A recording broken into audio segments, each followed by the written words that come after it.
My son was diagnosed with DMDD, a disruptive mood disorder.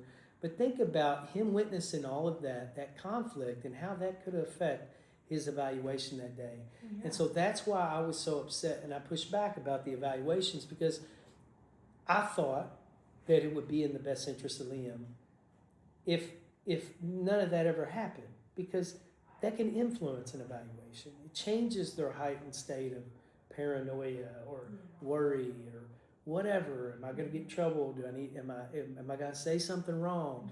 You know, am I going to say something bad about dad or mom? You know, like all of that.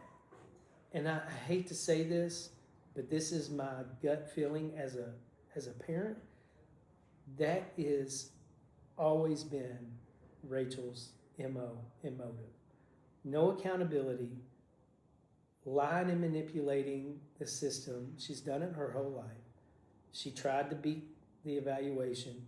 Hell, when we did our second psychological evaluations with Dr. Kit Harrison, recommended by the amicus, we never got a report. There's a reason for that. There's a reason why we never got a psychological evaluation report from Dr. Kit Harrison. And we went back to Dr. Zettel, and he said it best. Those are empirical data tests. They cannot be interpreted.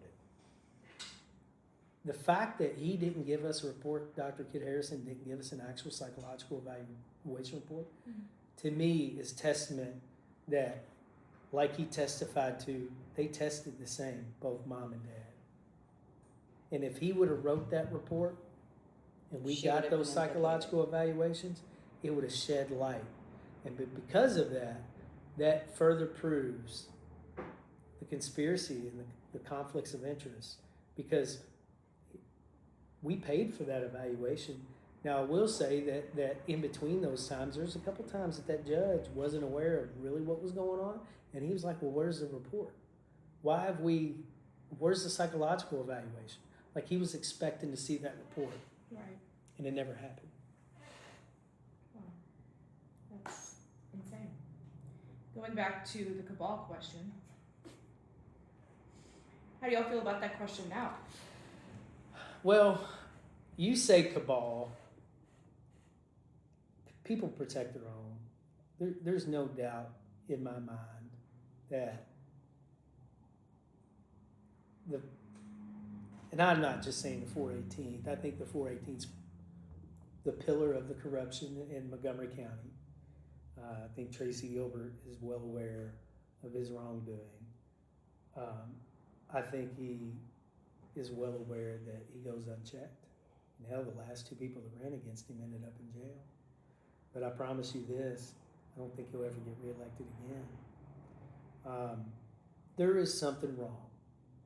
And there's something systematically wrong with that corner in Conroe. I don't think everybody's in on it. And I think that there are people that don't want to be in on it, that were forced in on it. I can say that my attorney is not part of that group, and he is not in on it.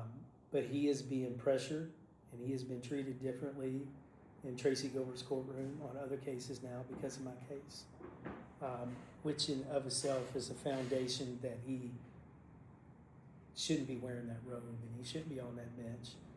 You know, they call them judges, and before their name, it says honorable, but there is nothing honorable about Tracy Gilbert.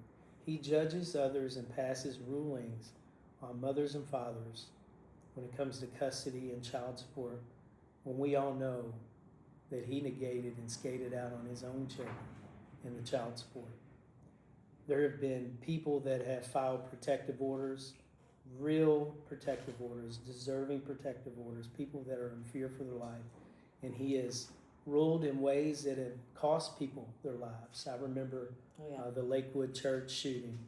I know that there was a lady that I've become kind of close to that had a real life-threatening stalker situation, you know, and that connection between the Good Old Boys Club with Steve Jackson and Tracy Gilbert proved that it's all about who you know.